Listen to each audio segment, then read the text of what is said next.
네, 오늘 하나님 말씀은 성경에 보면 구약, 신약이 있는데 이 구약, 신약은 다른 것이 아니라 약속이라고 하는 뜻입니다. 옛날 약속, 그게 구약이고 신약, 새로운 약속, 신약 성경에 있는 사도행전 2장 1절에서 13절까지 말씀입니다.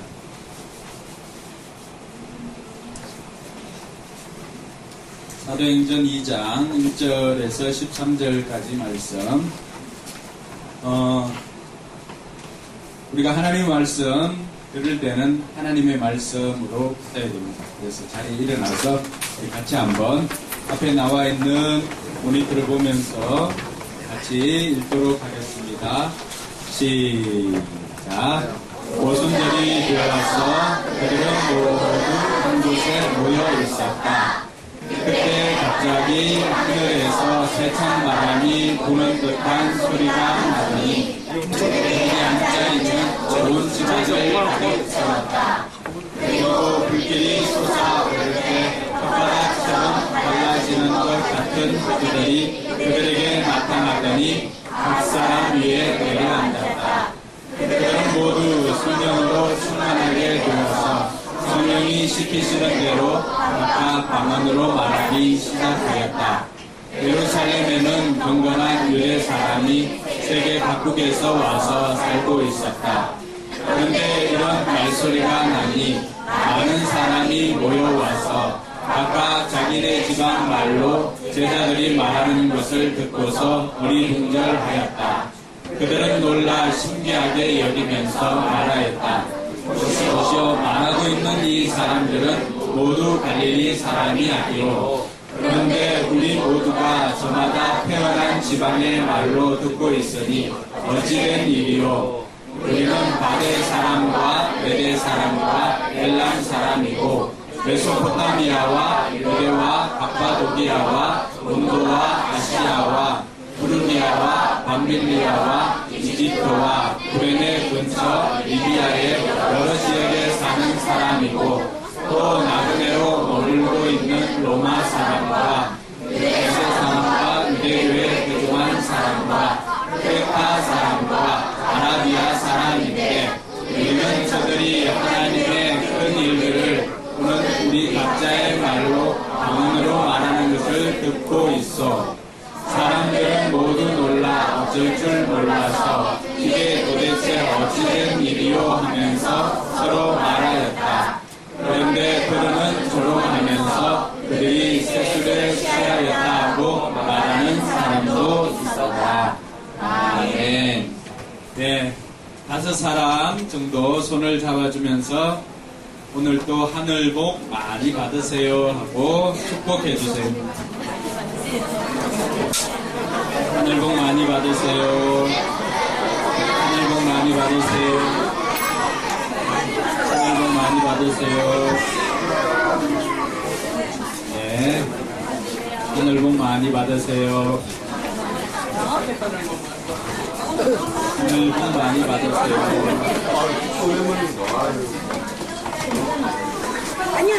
자, 우리 친구들 나가지 말고 나가는 거 아니야? 자리에 앉아서 같이 듣습니다.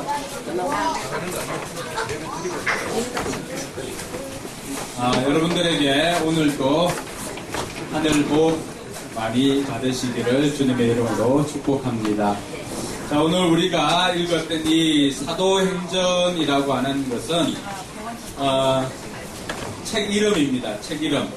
사도들의 제자들이 행한 행동들을 기록해 놓은 책. 그래서 사도행전입니다. 이 사도행전은 처음에 처음 교회가 어떻게 생겨났는지, 그리고 그 교회는 어떤 것을 했는지를 가르쳐주는 책입니다. 우리가 이 사도행전이라고 하는 책이 없으면 교회가 어떻게 시작되었고 또 어떤 일을 했는지를 알 수가 없어요. 그리고 사도행전에는 처음 교회뿐만이 아니라 그 주변에 또 다른 교회들, 예루살렘 교회뿐만이 아니라 안디옥에도 교회가 세워지고 에베소 동네에도 교회가 세워지고 또 데살로니가에도 교회가 세워지고 했는데 그 교회들은 어떻게 해서 생겨났는지, 교회가 어떻게 생겨났는지에 대해서 적어놓은 책이 바로 사도행전이에요. 어떻게 보면은 교회의 역사책이라고 할 수가 있어요. 자, 우리 친구들, 사도행전은 무슨 책이다? 자, 집중. 집중. 똑바로 보고 집중. 장난치는 시간 아니에요. 자, 사도행전은 교회의 역사책이다. 따라합니다. 사도행전은 교회의 역사책이다. 네. 이스라엘은 우리나라하고 비슷한 점이 많아요. 우리나라도 장례식 할 때 입는 옷은 어떤 옷이죠? 그렇지.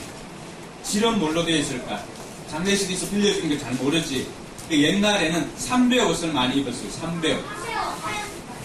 흰색도 있고 거기다 염색해서 또 입고 하긴 하는데 삼배 옷을 많이 입었어요. 근데 이스라엘도 똑같이 베옷을 입어요. 사람들이 돌아갈 때 베옷을 입고 또 베옷을 입고 또 회개할 때도 베옷을 입고 하는 경우를 볼 수가 있어요. 또 이스라엘과 우리가 비슷한 게 많은데 어떤 게 비슷하냐 그러면은 자녀들이 부모들을 존경하라고 가르쳐요. 그리고 가족들이 우애 있게 지내라고 가르치는데 이것은 이스라엘이나 우리나라나 크게 다르지 않아요. 그리고 예의 범절을 매우 소중하게 생각합니다. 자녀들이 부모에게 하는 예의, 그리고 아이들이 어른들에게 하는 예의, 이런 것들을 아주 소중하게 생각합니다. 그래서 하나님 앞에 예배 드릴 때도 예의를 갖추고 예배를 드리는 거예요. 그래서 그 사람들은 특별히 옷을, 제사장 같은 경우는 따로 옷을 준비해서 그 옷을 입고 가서 예배를 인도합니다. 그만큼 예의를 강조해요. 우리나라도 마찬가지였어요. 옛날에는 어른들이, 요즘은 조금 덜하지만 옛날에는 어른들이 그 옷을 갖추어 입고 예를 드리는 것을 볼 수가 있어요. 이것은 이스라엘뿐만이 아니라 우리나라도 비슷한 거예요. 그리고 또 비슷한 것이 있는데 어떤 것이냐 그러면은 이스라엘도 명절을 지킵니다. 명절. 이스라엘에는 큰 명절이 3개가 있는데 이 명절 때는 세계 어디에 흩어져 있든지 이 명절 때가 되면은 세계에 있는 모든 이스라엘 백성들, 모든 유대인들은 다 예루살렘으로 와서 하나님 앞에 제사를 지내야만 했어요. 그 명절 중에 하나가 무교절이에요. 무교절. 무교절은 이때는 누룩을 넣은 빵을 먹질 않아요. 왜냐하면 이스라엘 백성들이 이집트에서 종살이 하다가 이 종에서 해방되어서 나오는 날에 급히 빵을 만들어 먹어야 되는, 그때는 누룩을 넣어서 만들 수 있는 빵이 아니에요. 그래서 무교병이라고 하는 그 빵을 먹었어요. 누룩을 넣지 않는, 부풀지 않는 빵. 누룩을 넣으면 빵이 부풀어지는데 누룩을 안 넣으니까 어떻게 되겠어요? 빵이 부풀지를 않고 전병처럼 그렇게 납작하게 그렇게 되어 있어요. 그래서 그것을 먹고 급히 나왔기 때문에 그 빵을 먹으면서 언제나 우리가 이렇게 해서 하나님께서 종살이 하던 우리를 구원해 주셨구나라고 하는 것을 기념하는 날이 무슨 날이라고? 무교절이에요. 무교절. 그때는 또 죽음의 신이 우리를 넘어갔다고 해서 6월 넘어갔다고 해서 6월절이라고 부르기도 하는데 일주일을 지키는데 그때가 무교절이에요. 그러니까 이 무교절로부터 시작해서 7주가 지난 다음에 첫 번째 보리를 추수하고 추수가 끝나고 이제 밀을 추수하는 것을 기념해서 추수를 첫 번째 추수한 것을 가지고 하나님 앞에 나아가는 절기가 있어요. 그 절기가 뭘까? 오늘 우리가 지키는 맥주 감사주일이에요. 맥주절이에요. 맥주절. 이 맥주절은 하나님께서 우리에게 비를 내려주시지 않고 특별히 팔레스타인 지방에는 물이 부족해요. 사막, 광야, 그러니까 물이 얼마나 귀하겠어요. 거기에는 비가 오지 않으면 농사를 지을 수가 없어요. 요즘은 이 팔레스타인 지방뿐만이 아니라 우리나라도 마찬가지예요. 비가 오지 않으면 농사를 지을 수가 없어요. 가보니까 땅이, 밭이 다 이렇게 논바닥이 다 거북이덩 알아요? 거북이덩? 네. 거북이덩 어때요? 이렇게 딱딱한 부분 외에는 이렇게 갈라져 있잖아요. 그죠? 그런 것처럼 땅이 다 갈라져 있어요. 우리나라도 비가 내리지 않으면 농사를 지을 수가 없어요. 근데 비는 누가 내려주는 거예요? 하나님께서 내려주시니까 하나님께서 비를 내려주셔가지고 우리가 추수를 할 수가 있었다고 고백을 하면서 감사하면서 추수한 그 작물을 결과를 가지고 하나님 앞에 나가서 제사를 드리는 날이 맥추절이에요.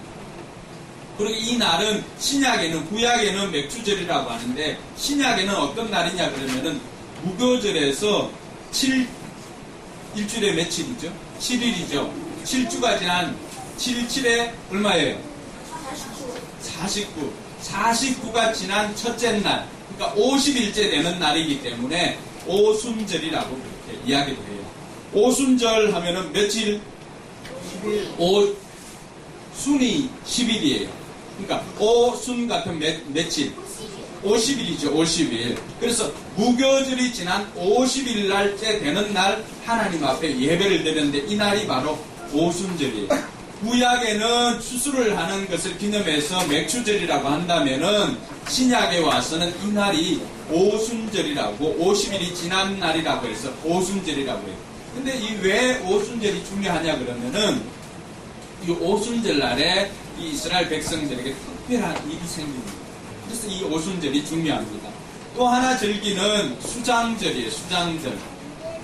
수장절은 언제 지키냐 그러면은 추수한 곡식을 다 거두어 드리고 난 다음에 올해 농사 잘 지었다, 추수 잘했다 하고는 추수한 것을 가지고 하나님 앞에 나가서 예배를 드립니다. 이때를 수장절이라고 하는데 우리나라에는 뭐가 있어요? 이런 날이 추석. 추석이 여기에 해당해요. 모든 농사를 다 거두어 드리고 올해 농사 잘 지었다. 그러니까 추석 때는 어때요? 항상 곡식이 넉넉하겠죠. 그래서 옛날에는 더도 말고 덜도 말고 뭐와 같아라? 한가위만 같아라. 추석만 같아라. 이런 말이 있었어요. 자, 여러분 추석이라고도 하고 뭐라 그러기도 해요. 한가위. 팔을 한가위. 중앙에 있으니까 한가위라고 그렇게 부르기도 합니다. 그런 것처럼 맥추감사주일도 마찬가지. 어떻게 보는가에 따라서 맥추감사주일이라고도 하고 또 오순절이라고도 그렇게 이야기를 합니다. 그래서 이스라엘 백성들은 1년에 꼭 3차례는 자신들이 유대인들 다 흩어져 있잖아요. 또 어디에 있든지 러시아에 있든지 독일에 있든지 이집트에 있든지 어디에 있든지 이날만큼은 예루살렘으로 다 와서 예배를 드립니다. 여러분들은 어때요? 명절 때가 되면 설날이나 추석 때가 되면 우리나라 사람들 어때요? 다 고향으로 향합니다. 요즘은 또 어른들이 올라와서 지내는 경우가 있지만은 대부분은 고향으로 갑니다. 그런 것처럼 이스라엘이나 우리나라나 많은 것들이 비슷하다는 것을 알 수가 있습니다. 근데 오늘 맥추감사주일일 뿐만 아니라 오늘 오순절날이 우리 교회와 무슨 관계가 있는가? 왜 목사님은 성경에 많은 내용들이 있는데 왜 이 내용을 가지고 교회 생일과 또 맥추감사주일 이것을 기념하려고 할까라고 했을 때 오순절날에 일어난 사건 때문에 예수님께서 이 땅에 우리 죄를 대신하여 지시기 위해서 오셨다가 십자가에 달려 죽었습니다. 예수님께서 십자가에 달려 죽으실 때 어떤 일이 있었냐 그러면은 성전에 있던 휘장이 다 찢어졌어요. 위에서 아래서. 그 이전에는 아무도 들어갈 수 없고 대제사장이 1년에 한 번씩 이 백성들의 죄를 대신해서 가서 하나님 우리 백성들 죄를 용서해 주세요 하고 가서 용서를 빌었는데 예수님께서 십자가에 달리실 때 이 성소 휘장이 위에서 아래로 찢어지면서 그전엔 겁이 나서 못 들어갔다가 이제는 누구라도 그 성소 안에 들어갈 담력을 얻었다고 그래요. 왜냐 하니까 예수님께서 십자가에 죽으실 때 바로 저와 여러분들의 모든 죄를 가지고 가서 십자가에 달려서 그 죄값으로 죽었기 때문에 그래서 우리는 예수님께서 내 죄를 대신해서 십자가에 달려 죽었음을 믿습니다라고 고백하기만 하면은 우리의 모든 죄가 용서받는 거예요.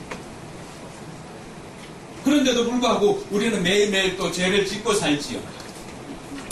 처음에 태어날 때 가지고 있었던 그 원죄, 죄성이라고 하는 그것은 예수님께서 용서해 주지 않으면 우리는 해결 안 받을 수가 없어요. 그리고 그 죄성 때문에 매일매일 생기는 죄는 우리가 매일매일 하나님 앞에 나가서 또 아니면 자기 전에 하나님 오늘 하루도 이런 죄를 지었네 용서해 주세요 하면은 예수님께서 용서해 주신다고 약속하고 있습니다. 그 예수님께서 오셔서 우리의 모든 죄를 용서해 주시고 40일 동안에 제자들과 함께 있고 난 다음에 40일 이후에 예수님께서 하늘로 올라가십니다. 올라가시면서 예수님께서 부탁하신 것이 있어요. 제자들에게, 수많은 제자들에게 너희들은 사도행전 1장 4절과 6절에 보니까 너희들은 이곳을 떠나지 말고, 예수님께서 분부한 것 한번 읽어볼까요? 너희는 시작. 너희는 예루살렘을 떠나지 말고 내게서 들은 아버지의 약속을 기다려라. 아버지께서 약속하신 것을 기다리라고. 그래서 이스라엘 백성들은 예수님께서 부활하신 다음에 이들은 예수님의 말씀에 순종을 해서 복종을 해서 떠나지 않고 한 곳에 모여서 오늘 여러분들처럼, 그러니까 이스라엘에 가면은 집 구조가 있는데 집이 2층처럼 넓은 다락방이 있어요. 그곳에 제자들이 다 모였어요. 예수님께서 부활하실 때 그 이야기를 들었던 사람들은 한 500명 정도가 됩니다. 몇 명이라고? 500명인데, 그런데 예수님께서 이 명령하시고 너희는 예루살렘을 떠나지 말고 아버지께서 약속하신 것을 받을 때까지는 기다리라고 했을 때 그 말씀을 듣고 기다린 사람은 몇 명일까? 120명입니다. 120명. 그럼 잘 들어보세요. 분명히 500명이 그 이야기를 들었지만은 그 이야기를 실천한 사람은 120명 밖에 되지 않아요. 근데 이 120명이 어떤 것을 경험했는가를 우리가 살펴볼 텐데, 이게 왜 중요하냐 그러면은, 여러분들이 부모님께서 뭘 해라 이렇게 이야기를 하면은 듣잖아, 그죠? 들어도 실천해서 부모님께로부터 용돈 받는 사람은 실천하는 사람만 맞습니다. 듣는다고 해서 다 되는 것이 아니라 오늘 들었던 말씀을 내 삶 가운데 실천하지 않으면은 하나님께서는 우리에게 기적을 베풀어 주시고 복을 주시는데 그 복이 우리의 것이 되지 않는다. 얼마나 억울할까요? 그래서 하나님의 말씀이 성경에서 강조하고 있는 것은 언제나 말씀을 듣고 그 말씀을 지켜 순종하는 거예요. 여러분들도 마찬가지예요. 부모님께서 여러분들에게 이것 했으면 좋겠다, 이것 하라, 저것 하라, 여러 가지 것들 이야기할 때 부모님들이 가장 기뻐하는 게 뭘까요? 따라합시다. 네. 네. 알겠습니다. 알겠습니다. 여러분 용돈 많이 받고 싶죠? 네. 비결은 다른 것에 있지 않아요. 부모님께서 여러분들에게 어떤 말을 하든지 따라합시다. 네. 네. 알겠습니다. 알겠습니다. 즉시로 행동을 하면 좀 용돈이 달라요. 근데 우리가 부모님께서 말씀하시면 우린 즉시 그 행동을 옮기지 않습니다. 좀 있어봐요. 이거 좀 하고요. 이거 게임 끝나고 할게요. 조금 있으면 끝나요. 이렇게 이야기할 때가 많아요. 근데 부모님이 원하는 것은 그게 아니에요. 부모님이 원하는 거 가르쳐 줄게요. 부모님께서 원하는 건 따라합시다. 즉시 온전히 순종하는 것. 순종하는 것. 근데 그거 부모님께서 원하는 건 그거예요. 부모님은 여러분들이 게임하느라고 바쁜 거 모를까요? 알까요? 알아요. 여러분들이 공부하고 있는 거 모를까요? 알까요? 알아요. 그럼에도 불구하고 여러분들에게 콩나물 사오라고 심부름시키고 여러분들에게 그거 그만하고 다른 것 하라고 이야기하는 것은 그것이 더 중요하기 때문에. 그래서 부모님들이 여러분들에게 이야기할 때 항상 여러분들이 해야 할 것은 따라합시다. 네. 네. 알겠습니다. 알겠습니다. 목소리 그렇게 해서 되겠어요? 다시 한번. 네. 네. 알겠습니다. 이게 여러분들이 용돈 많이 받을 수 있는 비결이에요. 교회에서는 이런 것도 가르쳐줘요. 자, 그럼 어른들은 어떻게 할까요? 어른들도 다르지 않습니다. 어른들은 어떨까요? 하나님께서 우리에게 말씀하시는 것들이 있어요. 너희들 형제간에 좀 사랑했으면 좋겠다. 부부가 아내는 남편에게 복종하고 남편은 아내를 사랑했으면 좋겠다 라고 했을 때 그러면 어떻게 해요? 핑계대지 않는 거예요. 보세요. 이런데 사랑할 수 있겠어요? 이런데 복종할 수 있겠어요?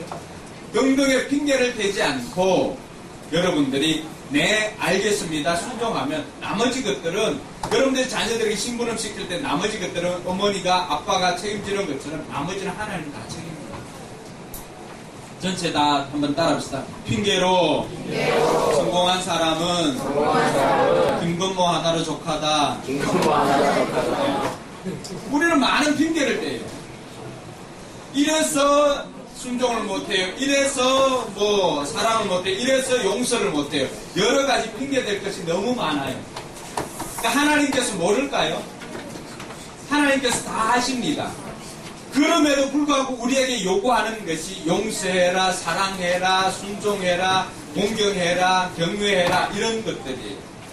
그럴 때 우리가 핑계대지 않고 네 알겠습니다 하면은 우리의 삶이 달라집니다.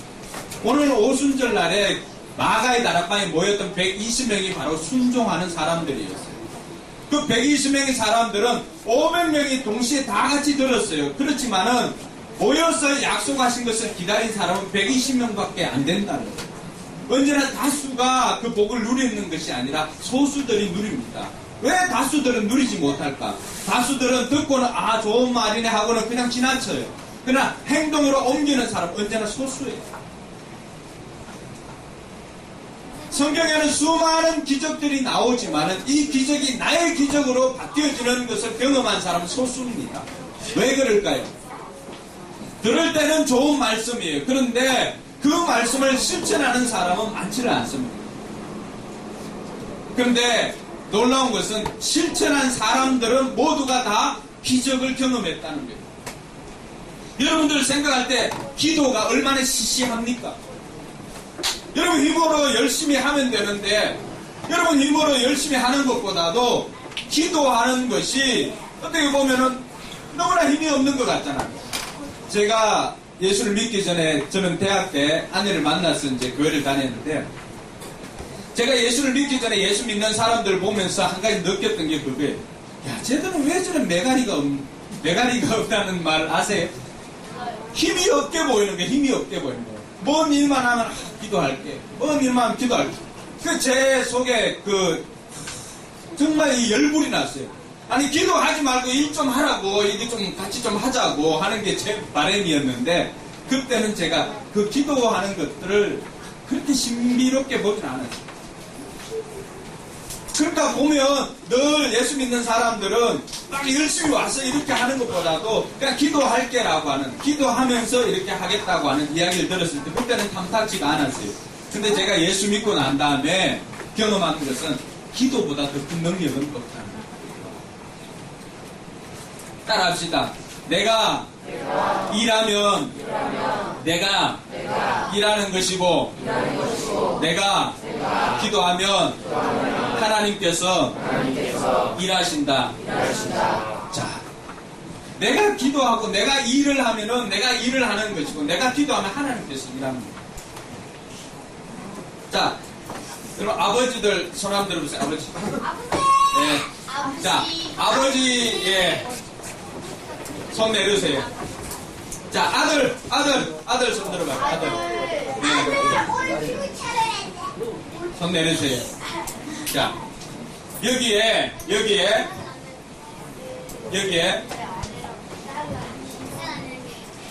자, 이 통에 다이아몬드가 가득 들어있다고 한번 생각해 봅시다.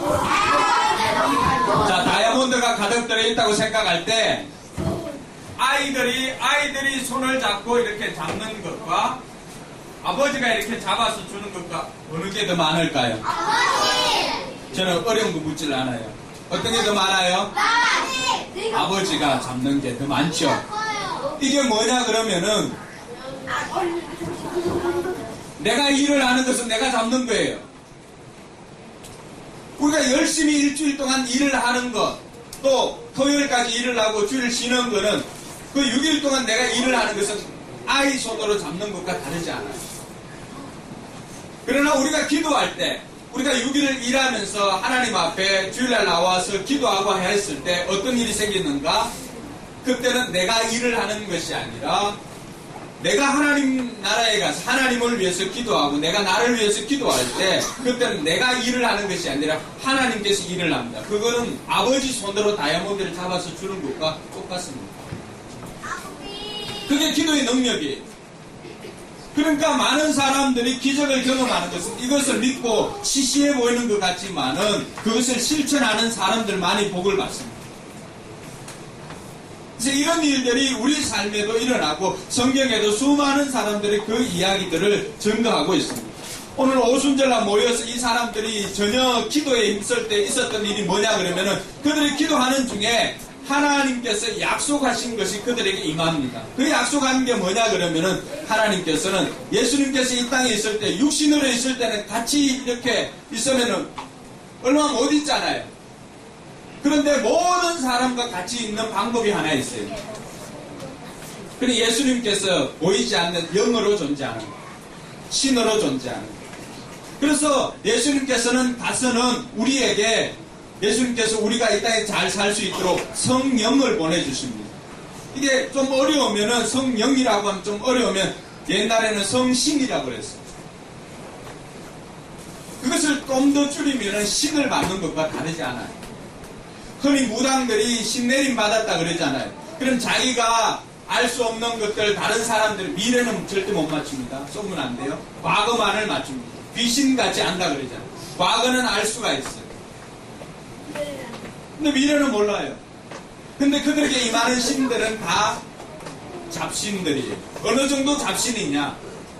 예수 믿는 사람들이 그 사람들이 구슬하기 위해서 이렇게 어떤 사람들이 강신무, 이 강신무들은 신내림을 받아서 굿하는 사람들이에요. 무당은 두 종류가 있어요. 세습무가 있고 강신무가 있어요. 집에서 내려오는 세습에서 계속해서 내려오는 세습무가 있고 강한 어떤 삶을 살다 강한 신내림이 있어가지고 하는 강신무가 있어요. 그래서 강신무들이 신내림 할 때 주로 하는 게 뭘까요?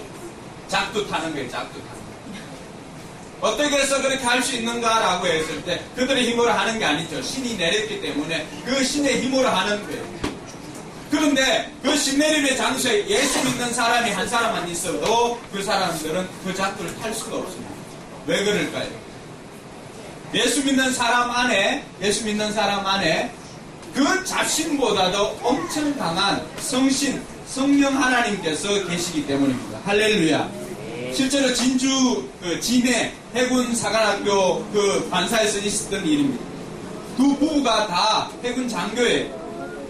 그러나 어느 날 이 아내가 부엌에서 이렇게 일을 하고 있는데 저녁을 준비하려고 이렇게 하고 있는데 남편은 저쪽 안방 침실에 있고 저녁을 준비하는데 바깥에 저쪽 공창 바깥에 보니까 이 징을 두들고 굿을 하는 장면이 이렇게 소리가 들렸어요. 그래서 아내가 남편한테 여보 일로 와보세요. 저기 굿을 해요 하고 라고 하는데 그 손가락질하고 그들이 얼마 떨어지지 않았으니까 이렇게 이야기하는데도 불구하고 그들은 짝투를 더 이상 할 수가 없었어요. 왜 그럴까요? 우리에게 임한 신이 가장 강력한 신이기 때문에 그렇습니다. 그래서 예수 믿는 사람들에게 하나님께서 약속하신 게 그거예요. 예수님께서 이 땅에 함께 있어도 좋지만 예수님께서 이 땅에 떠나가시고 하나님 보좌 우편에서 우리를 대신해서 기도하고 계세요. 그런데 우리가 이 땅에서 우리만 혼자 버려지는 것 같으니까 예수님께서는 예수님을 대신해서 성령을, 성신을 보내줍니다. 그래서 예수 그리스도를 나의 구세주입니다. 주인으로 영접하는 사람들에게는 신이 임합니다. 최고의 신, 성신이 임합니다. 성령 하나님께서 여러분의 마음에 임하게 됩니다. 그때 그 사람들의 삶이 달라지게 되는데 오늘 오순절에 마가다락방에 임하였던 성령이 임하였을 때 이 사람들은 어떻게 바뀌었을까요? 말씀해 보니까 2절에 보면 어떻게 바뀌었습니까? 그때 호련히 하늘로부터 강한 바람 소리가 들렸습니다. 그리고 앉아있는 이 온 집안에 가득하였고 3절에 보니까 불의 혀처럼 갈라지는 것이 나와서 각 사람 머리 위에 있었다고. 옛날 어른들이 하는 불 받았다라고 하는 이야기가 이런 거예요. 성령님께서 우리 마음에 계실 때, 우리 마음에 오실 때 각 사람의 반응들은 다 다를 수가 있어요. 이때는 성신이 불로서 임하였습니다. 예수님께서 세례 받으실 때는 어떻게 임하였을까요? 비둘기로 임하였습니다. 보이는 비둘기로 임하였습니다. 비둘기와 같은 모습으로 임하니까 그래서 요즘도 보면은 비둘기를 이렇게 형상화하는 경우도 많습니다. 왜 이렇게 했을까요?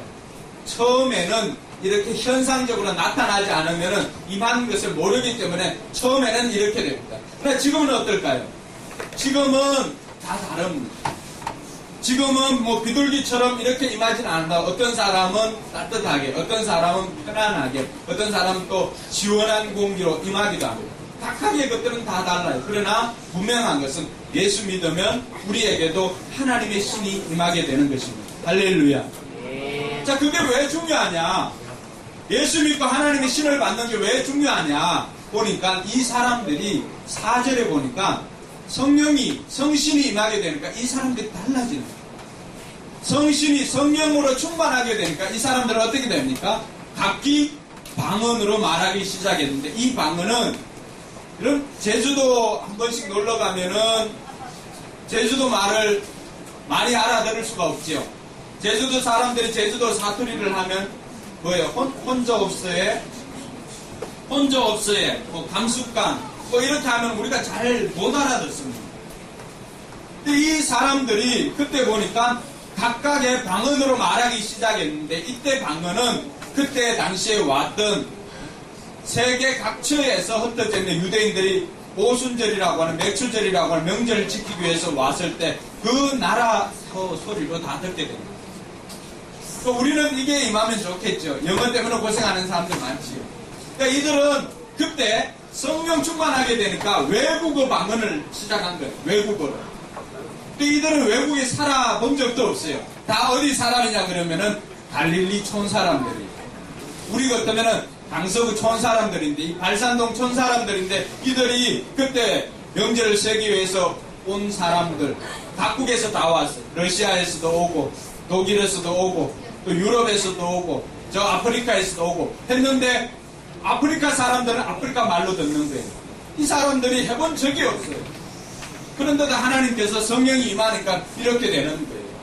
8절 한번 보면 8절에는 보니까 이 사람들이 모여서 하나님의 말들을 하는데 자신들이 태어난 지방의 말들로 다 하는 것을 듣는 거예요. 외국어로 듣는 거예요. 외국어로. 이 촌 사람들이 어부들이 많고 한 사람들이 이 사람들이 어디서 외국어를 배웠겠어요. 삼성 영어 없었잖아요. 근데도 외국어를 하는 거예요.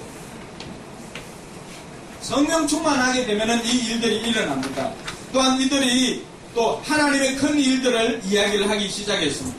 11절에 보니까 이들이 모여서 외국어를 할 뿐만 아니라 그들은 하나님의 큰 일들을 방언으로 말하고 있습니다. 우리가 왜 이 교회가 중요하냐? 왜 교회를 해야 되냐? 하나님께서는 이 사람들이 이것으로 말미암아서 교회가 성령이 임함으로 시작한 것이 교회예요. 그래서 처음에 교회는 이렇게 성령 받았던 120명으로 시작을 합니다. 물론 예수님과 12제자로부터 시작했던 사람들이 이제 120명까지 된 거예요. 이게 교회의 시작이에요. 그래서 교회는 또 다른 말로 부릅니다. 성령이 임한 성령 공동체라고 부르기도 합니다. 오늘날 우리 교회도 다르지 않습니다. 왜 교회를 해야 되고 왜 교회에 모여야 되나? 이 사람들이 아버지의 말씀을 듣고 모여서 뭐 하다가 기도하다가 이런 성령의 능력을 받은 거예요. 우리가 집에서도 그냥 텔레비전 보고 예배 드리면 되지. 아니에요. 혼자 있는 것과 떨어져서 혼자 있는 것과 함께 모여있을 때 그 파워가 달라요. 오늘 우리가 이렇게 모여있을 때 하나님께서 우리에게 이 성령으로 충만하게 해주실 줄로 믿습니다. 모일 때 임하는 것이 하나님의 능력입니다. 그래서 하나님께서 두세 사람이 내 이름으로 모이는 곳에 나도 너희와 함께 하겠다고 했어요. 근데 오늘 두세 사람이 아니잖아요. 엄청 많은 사람들이 모였잖아요. 하나님이 이곳에 함께 하실 줄로 믿습니다. 자, 그럼 왜 우리가 이런 성령을 받아야 되나? 이 사람들이 우리에게 보여준 게 그거예요. 이 사람들이 성령을 받았을 때 자신들의 한계를 뛰어넘는 일을 합니다. 갈릴리 어부들이 많아요. 농사 짓는 사람들이 많아요. 그런데 이 사람들이 뭔 일을 합니까? 나가서 가르칩니다. 말씀을 전하는데 외국어로 가르칩니다. 이런 일들이 어떻게 가능할까요? 교회에 모여서 기도하는 가운데 성령을 받을 때 이런 일들이 가능하더라고 합니다. 한계를 넘어서는데 성령이 임하면 가능합니다. 내 힘으로 하는 것은 다 내 힘이 딸리면은 더 이상 할 수가 없어요. 그러나 하나님께서 내게 임하면은 우리가 내 능력이 아니라 하나님의 능력으로 할 수가 있습니다. 그럴 때 우리는 끊을 수 없는 거, 할 수 없는 것들을 할 수가 있습니다. 술, 담배 못 끊는 분들도 성령이 그들에게 임하면 이 술, 담배 맛이 예전과 달라서 입이 있어서 더 이상 먹지 못하는 일이 있습니다. 그런 은혜가 여러분들에게 있게 되길 주님의 이름으로 축복합니다. 그게 어떻게 가능하나? 성령이 우리 가운데 임하게 되면 그렇습니다. 입에 그렇게 쓸 수밖에 없습니다. 그리고 또 하나는 여러분의 한계가 넘어서는 것은 뭐냐 그러면 용서할 수 없는 사람 용서할 수 있습니다. 예수 믿게 되면은 성령이 임하게 되면은 내가 정말로 미운 사람, 정말 죽이고 싶다라고 하는 사람 예수 믿기 전에는 용서할 수 없어요. 그러나 예수 믿을 때 우리 가운데 성령이 임하게 되면 그 미워하는 사람, 죽이고 싶은 사람도 불쌍히 여기게 되고 용서할 수가 있습니다. 이 능력 어디에서 올까요? 여러분에게서 나왔나요? 아니에요. 우리에게서 나온 감정이 아닙니다. 우리는 누구를 용서해 줄 수 있는 그런 그릇이 못 돼요. 우리는 누구를 사랑할 수 있는 그런 그릇이 못 됩니다. 우리는 지극히 개인적이고 나를 사랑하고 나만을 위하는 사람들인데 예수 믿고 성령이 임하게 되면 우리가 우리 한계를 뛰어넘어서 용서할 수 없는 사람을 용서할 수 있게 되고 사랑할 수 없는 사람을 사랑하게 됩니다. 그러니까 가족이 교회를 다니고 예수 믿는다는 것은 그것보다 더 큰 축복이 없어요. 왜냐하면 우리 인간의 힘으로 할 수 없는 것들을 하나님의 능력으로 할 수 있기 때문에 그렇습니다. 할렐루야. 그래서 우리가 교회에 모이게 되고 예수를 믿는 것이고 예수를 믿고 성령이 임하게 되면 이런 유익과 이런 은혜가 있다는 것입니다. 또 한 가지는 아이들뿐만이 아니라 어른들 꿈이 바뀝니다. 11절에 보면 이 사람들은 어떤 사람들이었어요? 이 사람들은 이들에게 복음을 전하고 이들에게 이야기를 전하는 이 사람들은 다른 사람들이 아니라 갈릴리에서 촌에서 고기 잡고 농사 짓고 어부요 농부들이었어요. 근데 이 사람들이 성령이 임하니까 뭘 한 거예요? 하나님의 큰 일을 한 거예요. 꿈이 바뀌는 거예요. 꿈이 바뀌는 거예요. 이전까지는 나 혼자 먹고 잘 살고 내 욕심, 내 욕망을 위해서 살았다면은 예수님을 믿고 성령이 임하게 되니까 그 꿈이 바뀌는 거예요. 나도 누군가에게 도움을 주는 사람이 되고 싶다. 나도 누군가의 꿈을 찾아주는 사람이 되고 싶다. 나도 인류를 위해서 쓰임받는 사람이 되고 싶다. 나도 누군가를 사랑하고 누군가를 도와주고 싶은 사람이 되고 싶다라고 하는 꿈이 바뀌더라고 하는 거예요. 어느 날 학교에서 한 학생이 심각하게 고민을 합니다. 선생님께 묻습니다. 선생님 제게 꿈이 있는데요. 그래, 네 꿈이 뭐니? 네, 제 꿈은 재벌 2세예요. 그런데 그 선생님 물었어요. 그게 뭐라고? 왜 그래? 그런데요, 아빠가 노력을 하지 않아요. 하면서 심각하게 선생님 이야기를 합니다.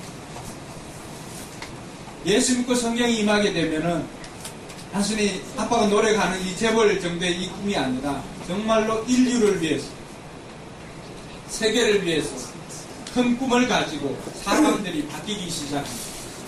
갈릴리 촌에서 자기만을 위해서 늘 매일 똑같은 일, 나가서 물고기 잡고 그 물고기 잡아와서 시장에 가서 팔고 그 돈으로 먹을 것 사가지고 와서 또 하루를 살고 다음날 일어나면 또 같은 일 반복하는 이런 꿈이 없는 사람들이 예수님을 만나게 되고 성령이 그들에게 임하게 되니까 그들이 꿈이 달라지기 시작했습니다.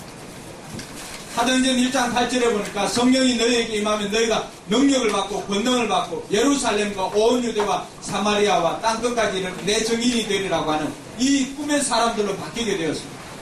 갈릴리 촌 안에서 물고기만 잡는 사람들이 이제는 어디를 꿈꾸는 거예요?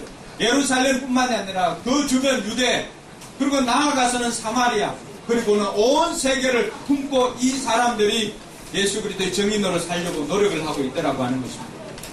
저도 여러분들에게 축복하는 것은 여러분들이 예수 그리스도를 만나서 꿈이 달라지기를 주님의 이름으로 축원합니다. 그러니까 단순히 잘 먹고 잘 사는 꿈이 아니라 정말로 인류를 위해서 여러분들이 이 땅에 존재하는 목적을 이루는 것이 무엇인지를 깨닫고 그 일을 위해서 최선을 다하며 살아가길 바랍니다. 제 어릴 적 꿈은 짜장면집 사장이었어요. 중1 때 음악 선생님 박재덕 선생님이 제가 물었어요. 선생님, 이 땅에서 돈 많이 벌려면 어떻게 하면 돼요? 제 꿈이 부자였거든요. 근데 물어보니까 이 박재덕 선생님이 중국집을 하면 돈을 많이 번대요. 알고 보니까 이 중국에 있는 화교들이 와서 짜장면집을 하잖아요. 이 사람들에게 주머니에 돈이 들어가면 이 사람들 절대 돈을 안 내놓는 거예요. 그러니까 한 번 돈이 들어가니까 내놓질 않으니까 이 사람들 현금 보유량은 지금도 화교들이 세계 제일입니다. 그래서 저는 그때 꿈이 중국집을 하는 거예요. 나도 이 다음에 반드시 중국집을 하리라. 근데 제가 안 하고 이제 박준영 성도님이 하는데 제 꿈이 이제 중2, 3학년 되면서 바뀌기 시작했어요. 어떻게 바뀌었냐 그러면 제가 체육을 좋아해가지고 체육 선생님이 되는 게 제 꿈이었어요. 스포츠 기자나.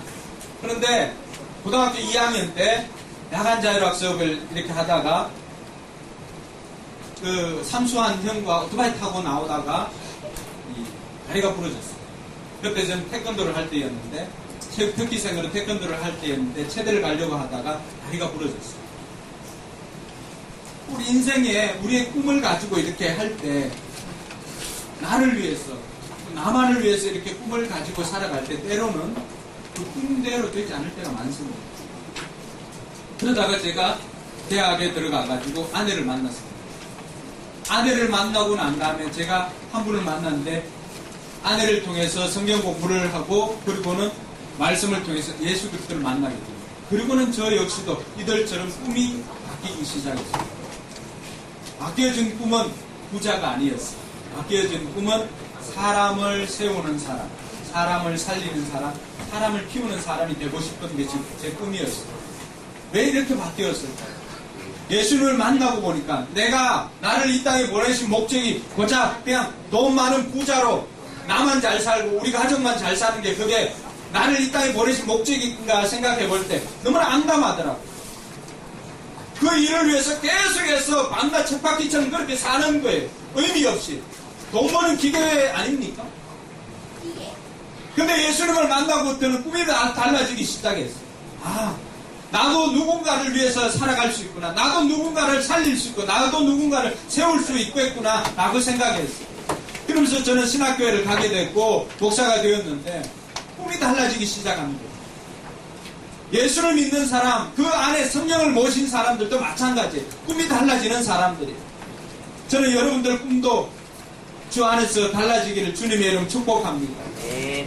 여러분들이 이 땅에 존재하는 목적이 바로 그거예요. 하나님께서 기껏 여러분들에게 주신 것이 잘 먹고 나 혼자 잘 먹고 잘 살기 위해서 주는 게 아니라고 하는 거예요.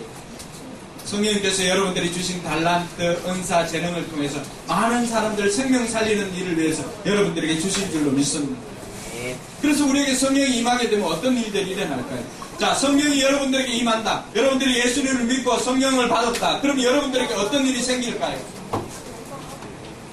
다른 게 아니라 내 힘이 아니라 성령의 능력으로 살 수가 있습니다. 이전까지는 여러분들이 가지고 있는 힘으로 살았다면 성령이 여러분들에게 임하면은 하나님의 능력으로 살 수가 있습니다. 지금까지는 여러분의 손으로 다이아몬드를 잡기 위해서 애썼다면 여러분들이 이제 기도하면 하나님께서 하나님의 손으로 잡아서 여러분들이 주실 줄로 믿습니다. 그래서 성경에 보니까 하나님께서 주실 때는 30배, 60배, 100배를 준다고요. 여러분들이 일하면은 2배 이상 벌기가 힘들죠. 그런데 하나님께서 여러분들을 위해서 일해 주시면은 30배, 60배, 100배를 거둘 수가 있다는 것입니다. 이 축복이 여러분들에게 있기를 주님의 이름 축복합니다. 이래서 우리가 기도하는 거예요. 이래서 주일을 일하지 않고도 살 수 있는 이유가 뭘까요? 6일 동안 하나님께서는 우리에게 배뿐만이 아니라 30배, 60배, 100배 채워주니까 주일은 나와서 하나님 앞에 감사하고 또 일주일의 삶을 위해서 기도하며 살 수가 있는 거예요. 그것 때문에 우리에게 주일을 주신 거예요. 이 주일을 통하여서 나머지 6일을 시작을 준비를 하라고 주신 줄로 믿으시기 바랍니다. 그게 하나님의 복이에요. 그래서 하나님을 믿으면 내 능력으로 사는 게 아니라 교회를 다니면 내 능력으로 사는 것이 아니라 하나님의 능력으로 살 수가 있습니다. 두 번째로는 교회를 다니거나 예수를 믿고 성령이 임하게 되면 어떤 일이 생기는가? 삶의 질서가 잡히죠. 성령이 임하기 전까지는 우리는 삶의 혼돈이 많이 생깁니다. 그러니까 되는 대로 사는 거예요. 되는 대로. 근데 성령이 임하니까 삶의 우선순위가 생깁니다. 어떤 것이 중요하고 어떤 것이 가치가 있는 것인가를 알고 이 가치 있는 일에 여러분들 인생을 들이다 보니까 삶의 질서가 생깁니다. 마지막으로 성령이 임하고 교회를 다니게 되면 생기는 게 뭔가 담력이 생깁니다. 우리는 왜 두려워할까요? 죽음에 대한 두려움이 많습니다. 이렇게 살다가 죽으면 어떻게 될까? 또 죽음 이후에 대한 심판에 대한 두려움이 많습니다. 그래서 어떤 경우는 어떻습니까? 공황장애도 옵니다. 이러다 죽는 게 아닌가 라고 생각해서 공황장애도 오고 우울증에 빠지기도 합니다. 근데 오늘 성령이 임한 베드로나 제자들의 모습을 보니까 그게 아니에요. 베드로도 예전에는 정말 쫌상이에요. 쫌상. 베드로는 심지어 여자 계집아이가 너도 예수님과 한 페이지 하니까 아니다 나는 예수님을 모른다고 부인했던 그런 쫌상이었어요. 근데 이때 마가다락방에서 성령을 받고 난 다음에 오늘 읽지는 않았지만 14절부터는 이제 베드로가 나가서 설교하는 장면이 나오거든요. 작은 여자아이 여기 앉아있는 이 아이들이 베드로 너도 당신도 저 사람과 한 페이지라고 했을 때는 모른다고 부인했어요. 죽을 근데 이제는 성령을 경험하고 난 다음에 나가서 대제사장들이나 군인들이 와도 베드로는 두려워하지 않습니다. 그리고는 나가서 담대하게 예수가 그리스도라고 증거합니다. 베드로가 설교하였을 때 어떤 일이 일어난다 그러면 그게 모였던 3,000명이 다 회개합니다. 이 담력 어디서 생길까요? 예수 믿으면 죽음에 대한 두려움이 사라집니다. 저희 어머님이 폐암으로 3번을 처음에는 왼쪽에 생겼다가 6년 뒤에 오른쪽에 생겼다가 그리고 3년 뒤에 이 엉덩이 뼈로 가가지고 3번 폐암이 이렇게 생겼습니다.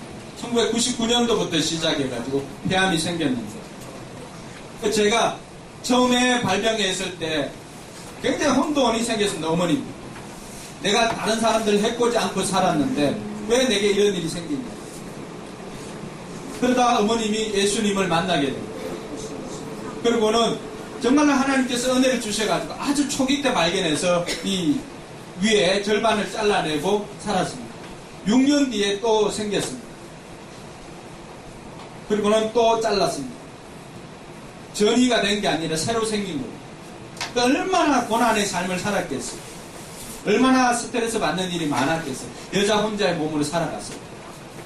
저는 아버지가 제 태어난 지 이틀 만에 돌아가셨거든요. 그러니까 어머니는 그때부터 시작해서 시아버지, 시어머니, 시할머니, 시동생 3명에 시누 1명 그리고 누나죠. 제가 피부 칠 때 저희 어머님이 저희 아버지 돌아가셨을 때 나이가 어머님이 23살이에요. 그 어린 나이에 혼자가 되어서 이 모든 식구들을 케어한 거예요. 얼마나 고난의 시간을 보냈겠어요. 근데 첫 번째 암이 생겼을 때 예수님을 영접하고 난 다음에 어머님 삶이 달라지기 시작했어요. 6년이 지나고 이쪽에 암이 생겼을 때 제가 어머님께 한번 여쭤봤어요.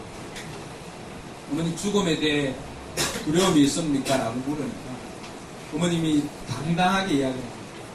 죽음에 대한 두려움은 없다. 단지 내 마음에 걸리는 게 있다면 이제는 내가 하나님 때문에 이렇게 6년이라는 시간도 지나고 생명을 더 연장을 받았는데 우리 동네 사람들 다 전도하지 못한 그 부분은 아쉬움입니다. 하나님께서 기회를 주면은 내가 동네 사람들에게 더 전도를 하다가 갔으면 좋겠다라고 하는 이야기를 들었습니다. 예수를 만난 사람들, 하나님을 모신 사람들은 죽음에 대한 두려움이 없습니다. 왜 그럴까요? 죽음 이후의 삶이 우리에게는 어떻게 보면 더 큰 축복이기 때문에 그렇습니다. 죽음 이후의 삶이 예수 믿는 사람들에게 천국이 보장되어 있습니다. 죽음 이후에 두려움이 없습니다. 그리고도 저희 어머님은 그 암이 생기고 난 다음에 13년을 살았습니다. 동네 사람들, 암 걸린 사람들 몇 사람이나 전도했는지 모릅니다.